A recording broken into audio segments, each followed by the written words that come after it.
Pub Battles, Gettysburg. What if? This scenario, what if Buford and Reynolds had fallen back? The Union Army set up on Pipes Creek just the way they intended to do to capture Lee there. However, Lee, with his narrow scrape at Gettysburg, decided to wait until Lee showed up. When Lee finally did show up, it was with the news that the Northern Army was on the march and were on their way. So now Lee has set up at Gettysburg, ready to receive. When I'm playing a set-piece battle like Waterloo, or as I'm doing here with Gettysburg, I like to start out with the offensive side's artillery opening up. So the first thing I draw is the artillery reserve, and we'll do some artillery fire. First artillery, ineffective. Next artillery, ineffective. Third artillery lands on Early's division. Union cavalry advances forward.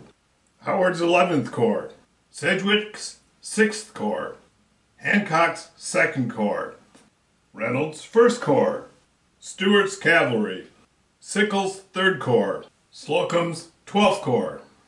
Turn 1, combat. With heavy losses, Reynolds' Corps falls back. Heavy losses, 2nd Corps falls back. Turn 2, Meade repositions his artillery. Stuart advances. Confederate Ewell addresses his line. Union 3rd Corps, Sickles, advances. Pleasanton's artillery opens up on the horse artillery of the South, but without effect. Slocum's 12th Corps, Reynolds' 1st Corps, Sedgwick's 6th Corps, Sykes' 5th Corps, Howard's 11th Corps, Longstreet's 1st Corps, Hancock's 2nd Corps. Turn 2, combat.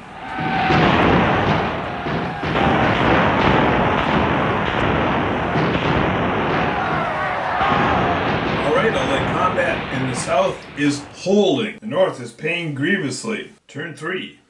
A.P. Hill's artillery drives Slocum's men back, and Heth's division drives forward.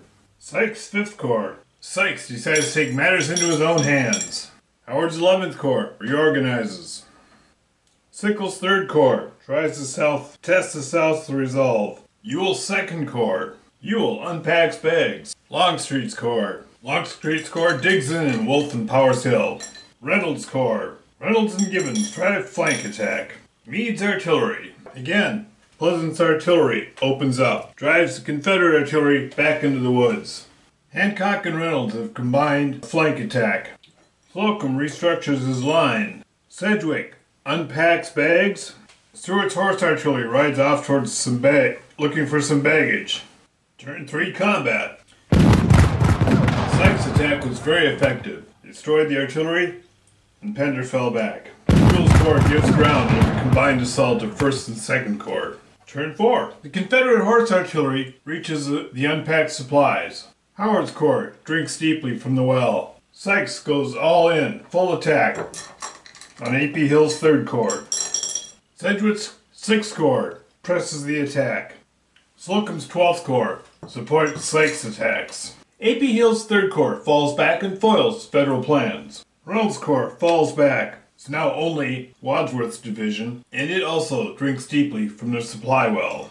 Hancock is within range of the supply well, so they're alright. They recover. Ewell's 2nd Corps. Meade's artillery presses ahead. Again, Pleasanton's artillery opens up, drives the Southern cav into the hills. The cav rides forward, hoping to get an advantage. Sickles' Corps supports the artillery. Turn 4, combat. Ewell's attack on Slocum's Corps. Slocum takes heavy losses, but breaks up the attack. Pleasanton's cavalry. The Southern cavalry fades back into the woods. Turn 5. Sedgwick's 6th Corps.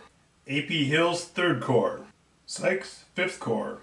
Meade's artillery fires on Heth. Heth is spent. Artillery Reserve 2 fires on Heth. They miss. Longstreet's 1st Corps. Howard's 11th Corps.